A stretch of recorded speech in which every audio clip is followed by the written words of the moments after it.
Igbo bụ Igbo, ekele m ụnụ nke onye chikwara ya zerenụ. Ọ bụ mbụ Jovika nke na-ekwu. Biko ihe nji webata taa bụ ihe gbasara sensus a na-achọ ime n'obodo Naijiria.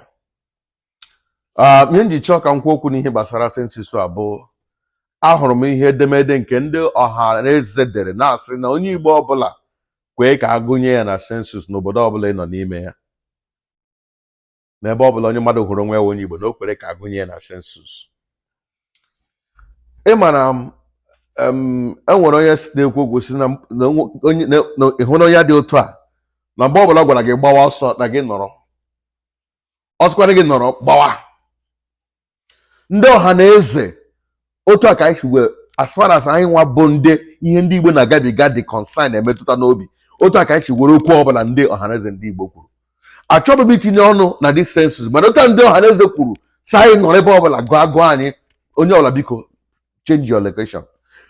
Achọrọ m ijuke n'ụlọ kedu otu ihe ndị ọha na eze ndị Igbo kwuru bụ ihe ọma nye ndị na-ata ahụhụ n'ala Igbo, ụmụaka Igbo.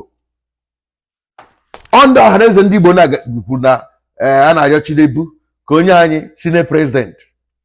Obodo ma na case nọ na court. Obodo ma na nwanne ya nwoke bụ onye Igbo win election, awere ya na-atụ ọnụ ya upside down. Obodo ma na ndị obodo Naijiria ahụ achọ ndị Igbo achọ ya, ha bụrụ onwe ha na-akwabaga n'etiti ndị ugwu, etiti ndị na-achọ ha na ha bịakwuo kwụsị ibe ọbụla ị nọ gị nọrọ ka eme gị agụọ gị n'ọrụ ọgụgụ faụ. Onye Igbo ọbụla n'ebe ị nọ n'ugwu Awụsa nọ Lagos karịsịa Lagos, gị mechie ọnụ agụnye gị n'ọnụ ọgụgụ na a na-achọ ime ma ihe a na-eme ndị Igbo dị gị mma. Nna m si onye isi bi nkịta dị mma enye ya orie. Ọ bụ na isi ihe a na-eme ndị Igbo dị mma, ọ ga-eru gị aka. Ana m abụ gị ọnụ mana ana m ewu isi gị ihe ahụ isi dị mma. Whatever this ọ dị gị mma, take it, ọ ga-abụ ya portion. Ke m na-achọ ikwu otu esi emegbu ndị Igbo tika na-anapụchi anya. Unu hụ nwoke gosiri unu picture the other day, gịnị ka o mere? Nwoke onye Yoruba pụta kụọ ihe. Police made the arrest. After 2 days they released the boy. Another day aga m itikwa onye Igbo na shop ya na-enweghị ji enweghị ede akụọ ihe n'ihi na asị ka atụ election. Oru na election unu sa anyị gawa ebe asa ndị Igbo lawado ụlọ ha. Oru na sensus unu achọ ka ha nọrọ. So ana m eji ohere na-agba asa ozu a. Ịbụrụ onye Igbo ebe ọ bụla ị nọ, ekwele ka agụnye gị n'obodo ahụ iso na ndị obodo na ọnụọgụgụ n'obodo ahụ.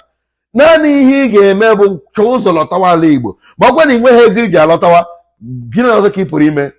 Biko apụtakwala maka ọnụọgụgụ ha gụnyere gị. Ewere gị gụọ ọnụọgụgụ ya kwuo na ọnụọgụgụ ha gbagoro agbago, na-enye ha ihe onyinye na ihe ọnụọgụgụ onyinye ha na-enye ha ọ naghị eru gị aka. Amaghị mgbe ndị ọha na eze ga-amara na Naijiria abụghị ndị Igbo abụghị ndị Naijiria.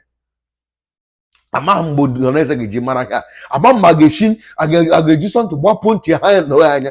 Eleghị na Chigwa iwu onye Naijiria na onye Igbo agaghị achị na Naijiria. Otu akịchawo Naijiria, obodo Naijiria. Iwu onye Naijiria na onye Igbo win n'ọchịchị a na-achị ime ya ghara megha. Gwa m ebe onye Igbo si bụrụ Naijiria. Ọ gwụla na football n'ihi na ama ha na ọchịchị Chineke nyere ha ka a na-ahapụ ha agbakwana gbachata gịnị ha la retirement ahapụ ha gụrụ egbuo ha. Kedu ihe a ga-eme ndị ọha na eze ha mara na ndị Igbo asọ ha na ndị Naijiria?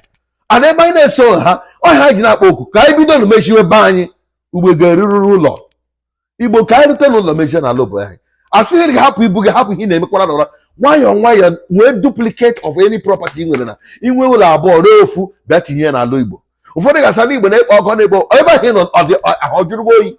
Ọ ka mma na mụ na nwanne m nọ n'esomokwu na nsogbu ya gbuo m riwere ihe ahụ oriri ga-nwere ike gbagidere arụ rutekwa onye nke m.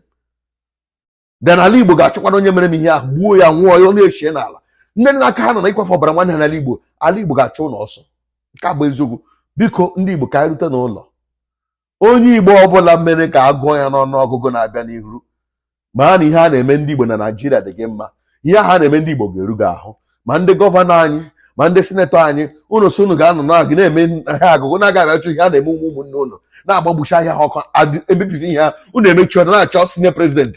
Ihe ahụ emere ha ga-eru unu aka one way or the other. Ama moto ga-esi eru unu, ọ ga-eru unu aka. Dewonu biko ka ọ dị ka emesịanụ. This is Jovika television. Hey yo. Joe Vicar Television, poised to reach you with the truth.